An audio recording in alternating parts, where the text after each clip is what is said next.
आरार्तिक्यग्रहणं हस्तप्रक्षालनं त्वमेव माता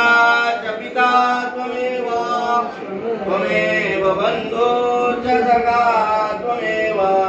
त्वमेव विद्या द्रविणं त्वमेव